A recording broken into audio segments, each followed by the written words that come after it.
When I resigned from the police force after 25 years, I expected to finally have some peace in my life, away from all the chaos, and with no one giving me direct orders. The kind of peace you earn after spending decades on the front lines, breaking up domestic disputes at 3 a.m., chasing criminals down alleyways, facing down danger without blinking. I'd done my time. I was ready to retire my badge and enjoy the quiet life. No sirens, no shift rotations, no paperwork. Just me, my backyard, and a whole lot of nothing. Throughout my service, I had been a responsible officer, putting in elbow grease and going the extra mile to protect the country from crimes. Now that I am retired, I just wanted to enjoy a slow life. The transition into retirement felt like landing after a long flight. Relief, yet unfamiliar. I'd spent over 2 decades with adrenaline dictating my hours, a routine of discipline, alertness, and instinct. In the first few days, I didn't know what to do with the silence. I would still wake up at 5 a.m., expecting a radio call or a knock. But slowly, the quiet grew on me. I started gardening. Not because I loved plants, but because I was curious about patience, a skill I had learned in the force but never exercised at home. I named my tomato plants after ex-partners from the force. One of them was Sarge, and oddly enough, it grew the fastest. Life was beginning to settle. That is, until she arrived. So, I purchased a small home in the suburbs with a fenced yard and excellent neighbors, and I also treated myself to something I'd always wanted, a backyard pool. Nothing special, but the fact that it was all mine meant something to me.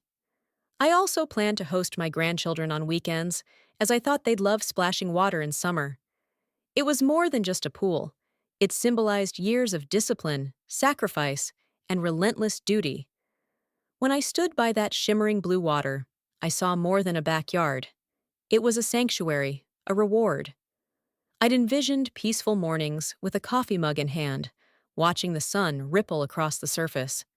Quiet Sunday afternoons, grilling burgers, while my grandkids played Marco Polo. That's what retirement was supposed to feel like. But peace? That didn't last long, because the war I thought I left behind came right into my backyard. And the strange thing was that this time, it wasn't some thieves or fraudsters. It would come from Karen. I remember that when I first saw her, she was leaning over the fence, with sunglasses on that were too wide for her face and sipping from a glittering tumbler. The overall vibe was not a good one, and I could sense some trouble ahead. She didn't seem like a nice person to me. What struck me wasn't just the sunglasses or the sparkle tumbler. It was the casual arrogance. The kind of self-satisfied smirk that tells you someone has never really been told no.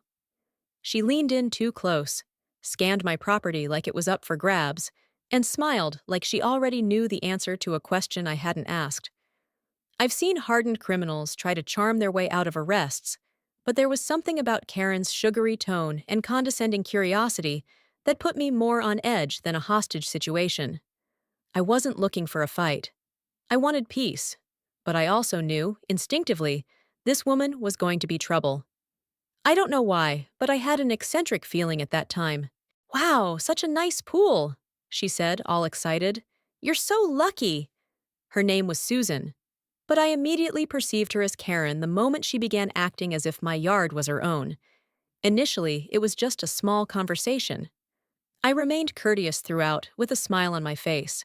But I've been around all sorts of people, and I can tell when they're pushing limits. And Karen? She didn't just push boundaries.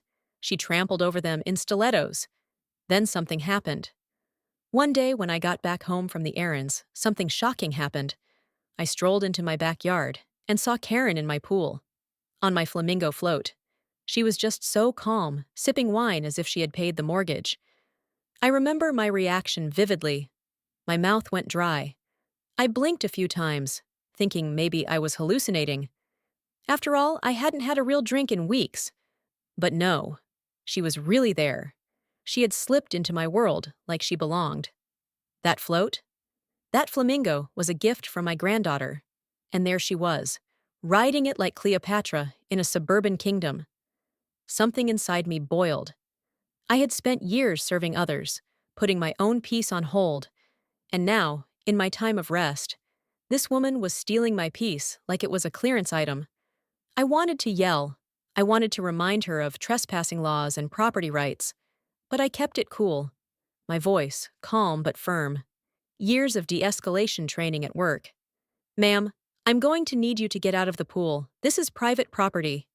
She looked at me like I was the problem. And then she had the nerve to grin at me. "Oh, I thought you wouldn't mind. It's so hot today." I stood there for a while, processing what just happened. Then I tried to remain composed and asked her to come out of the pool and leave. "I don't like strangers in my pool," I said. She looked mad at me, murmured something about uptight people, and walked away as if she were doing me a favor. I reminded myself that I have dealt with far worse than this. I'd faced enemies with guns. But nothing prepares you for the audacity of someone who thinks your service means nothing because of the color of your skin. I just took a deep breath and decided to let it go. And this was my first mistake. In hindsight, it wasn't even about the pool. It was about entitlement. And once that kind of thinking seeps in, it spreads like mildew on drywall. Her behavior triggered something deeper in me. I've faced a lot of injustice in my time, but the most dangerous kind was always the quiet, casual kind, the kind that cloaks itself in politeness while eroding your boundaries. It wasn't that she was in my pool, it was that she believed she had the right to be there. When someone starts acting like your no doesn't matter, believe me, that's a red flag wrapped in a red carpet. That dangerous sense some people carry around like a passport, the kind that makes them feel like the world owes them everything without question. A few days later, I came home and noticed wet footprints on the pool deck. There were some bright, funky towels stacked on the towel rack that I instantly knew weren't mine.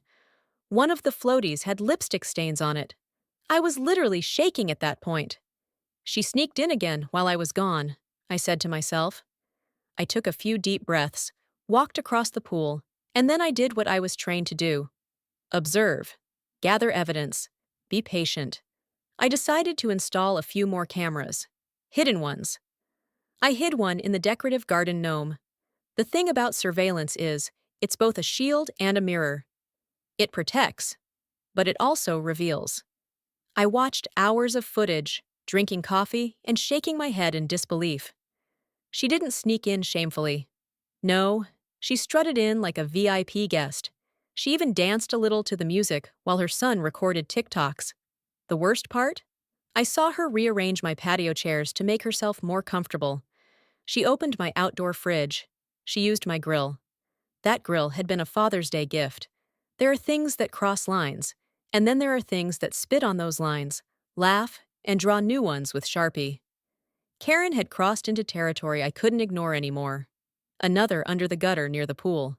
And sure enough, the footage rolled in. There she was. Not alone this time either. She'd brought her teenage son and two of his friends.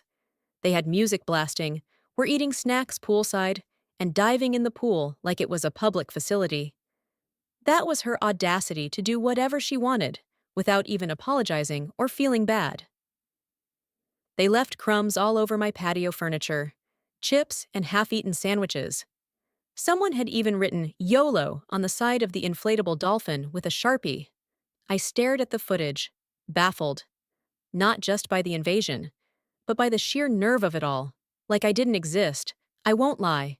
That night, I sat at my kitchen table, watching the footage over and over, my coffee going cold in my hands. I kept pausing on the shot where her son launched off the diving board. My diving board. The one I'd installed myself last spring. It felt like someone had walked into my bedroom and jumped on my bed. There's a kind of rage that comes quietly. It simmers. And it's worse than explosive anger. It's precise. I knew I was done playing nice, but I wasn't going to make it messy. I was going to make it unforgettable. Now, here's where things get interesting. I didn't simply want her to stop. I wanted to know why she believed this was okay. Why she thought trespassing was all right. What was going on in her mind? Did she have anything against me, or was she like that with everyone else? So I did some investigating.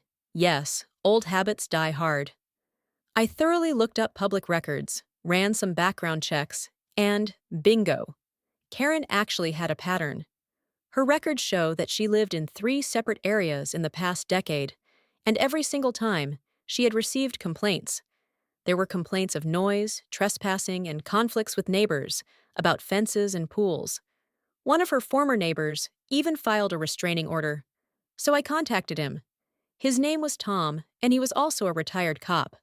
Small world. When I asked for details, he told me that Karen had tried the same thing at his residence. She said that it was her right to enjoy the community pool, except it was in his private property. It's not like she was delusional or clueless. She knew what she was doing, and now I decided that I have to do something about her. For how long? She is going to act like she is authorized to facilitate from someone's pool. At that point, I decided enough was enough. But my strategy was a little different from the mainstream neighbors' screaming match. I wanted a clean takedown, ex-cop style.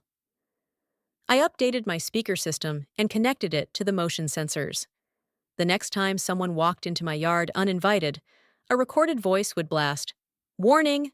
Trespasser detected. You are being recorded." And then, I arranged a neighborhood barbecue. At the barbecue, I set up a big projector screen and told everyone we were going to play some funny backyard wildlife cam footage that I had prepared. As the video started playing, people chuckled at raccoons tumbling into garbage cans and a squirrel grabbing a cheeseburger. Let me backtrack a little. Planning this barbecue was a strategic operation. I even pulled out my old stakeout notebook to jot down ideas. I wanted it to feel casual, natural, but I also wanted it to be a moment that no one in the neighborhood would forget. I cleaned the yard immaculately, smoked a few racks of ribs, grilled hot dogs for the kids, and had a cooler full of soda and beer ready. By the time everyone showed up, the mood was festive. Karen was there too, of course. She always had a knack for inserting herself where she wasn't invited. She wore a sun hat, oversized earrings, and a plastic smile.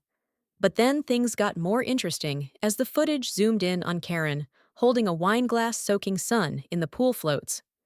I made sure to go a little extra and added dramatic slow-mos and a timestamp flashing in the corner, so that people can actually see what has been going on. At first, people felt awkward and confused, but immediately there was a burst of laughter from them. I could barely hear over the sound of people losing it. You should have seen her face, frozen, like a deer caught on security cam, because she was. And while she stood there fuming, clutching her tumbler like it was a stress ball, something strange happened. People began whispering to each other, not about her, but to me. Things like, "Wait, that's your pool? Man, she told me you were cousins. She said you let her use it any time." So she wasn't just trespassing, she was spinning stories, fabricating entire relationships to justify her behavior. At that point, I realized I had only scratched the surface of her manipulation. The absurdity was too much. This woman, in full-on vacation mode, treating my private property like a resort. I had to tell everyone what was going on and how this could be termed normal behavior. One guy muttered, "Is this real life?" Another asked if I'd hired actors. I just stood there, arms crossed, letting the footage speak for itself. I looked at Karen to see her reactions, and she was not amused. But the next morning, I heard someone banging at my door. And there she was, right in front of my door. "How dare you make fun of me?" she screamed. "By law, it's a violation of my privacy." I wanted to shout back at her that how can she even use the word law when she is the one violating my property, but instead, I casually pointed at the camera over my door. "You entered my property, Susan. Every second was a lawful surveillance. And if you think this is bad, I have 7 more clips." She then threatened to contact the cops. I almost laughed. I couldn't believe she said that to an ex-cop. "Please do. I can get you their direct line if you want." She stormed away, enraged. I could almost feel the rage inside her. I knew she was not going to stop here. Now, let me tell you something about HOA complaints. Most folks hate dealing with them. Paperwork, meetings, smug board members. Ugh. But me? I trained for this kind of stuff. I showed up like it was court. I brought printed stills, timestamps, incident logs, audio files from my motion sensor recordings, and a detailed narrative. The board didn't even get halfway through my packet before they started side-eyeing each other. There was no denying it. She'd lied. She'd trespassed. She'd turned herself into a neighborhood problem. When I unveiled my "Trespassers will be exposed" on YouTube sign idea, let's just say I earned a round of chuckles and a few approving head nods. One of the HOA ladies, normally rigid as granite, said, "I want one of those signs myself. She is going to come up with something new to disturb my peace." And I wasn't wrong. A week later, I received a letter from the HOA. Apparently, someone had filed a complaint against me for creating a hostile environment and using surveillance to intimidate neighbors. I knew who it was, so I did my homework, gathered all the evidence, and arrived at the hearing with a laptop and a stack of printouts. I also contacted her ex-husband and got a notarized affidavit from him that showed she had done the same thing at his home years before. The board was cooperative. They took one look at the evidence and asked whether I wanted to file charges. I said, "No, I don't want to do that, but I do have a new sign for my fence that I want the board to approve," and handed over the stack of printouts. They looked confused and then read out the sign loud. "Private property. Trespassers will be exposed" on YouTube. They did some discussion and then unanimously approved it. After a few weeks, Karen put her house on the market. She never confronted me after that and didn't even say goodbye. Didn't even hold an open house. And me, I finally regained my peace. The one I had been longing for quite a long time. I felt safe, secure, and so happy. Now my grandchildren may come without me having to keep one eye on the fence. We barbecue, swim, and laugh like we're meant to. The backyard seems like mine again, not only legally, but also spiritually. It has my own people in there enjoying underneath the sun. And you know what? That first night after she left, I slept like a baby. I opened my windows. I grilled in my bathrobe. I floated in the pool with a glass of lemonade and actual peace. But this wasn't just about a pool anymore. It was a microcosm of something bigger, of how people test you, of how entitlement, when unchecked, becomes poison, and of how the quiet ones, those who watch, wait, and prepare, are the ones who win in the end. With this incident, I came to know people believe that disrespect comes through loud behavior, such as screaming, shoving, or threatening, but more frequently, it wears a grin, offers a wine glass, and walks right over your limits as if they never existed. I've learned something invaluable through all of this, something they don't always teach you in the service, and something life often tries to beat out of you if you're not careful. You have to protect your space. Physically, yes, but also emotionally and spiritually. Not just the square footage you own or the fence you install. I'm talking about the space inside you, your peace, your dignity, your right to breathe deeply and feel safe in your own skin and your own backyard. Here's the thing. Boundaries aren't just fences, they're choices. They're moments when you decide how much of yourself to give away and when to pull it all back. If Karen had knocked on my door and asked, "Can I use your pool on a hot day?" I might have said yes. I'm not made of stone, but when someone takes without asking, when they assume ownership over something you bled for, whether that's property, respect, or peace, that's where you draw the line. Not in anger, in authority. Protecting that peace isn't selfish. It's a responsibility, a duty. And there's absolutely no shame in calling a spade when someone tries to trample over your boundaries, whether it's with muddy feet or a fake smile. Whether you wear a uniform, hang up a stethoscope, flip burgers, or just happen to have a pool behind your house, you are entitled to peace. Sometimes it's not about vengeance. It's about dignity. It's about drawing the line with calm hands and a clear mind, without letting someone else drag you down to their level. So that's how Karen, this walking cocktail of entitlement and ignorance, tried to take over my backyard pool.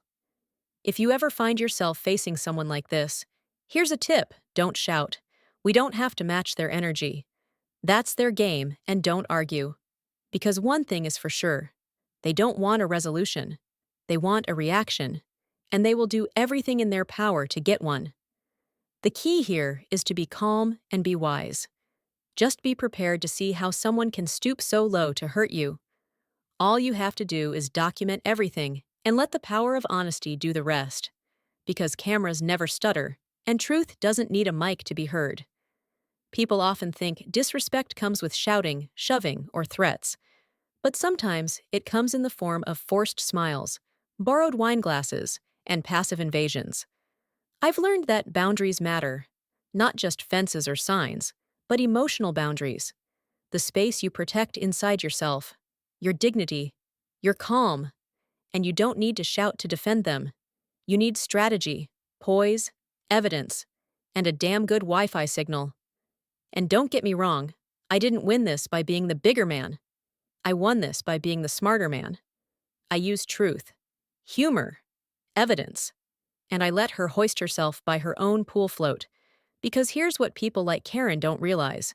When you live your life trampling on others, sooner or later, someone's going to put up a mirror, and you won't like what you see. So if you ever find yourself dealing with a Karen, don't match her energy. That's what she wants. What she fears is exposure, accountability, a mirror held up to her behavior.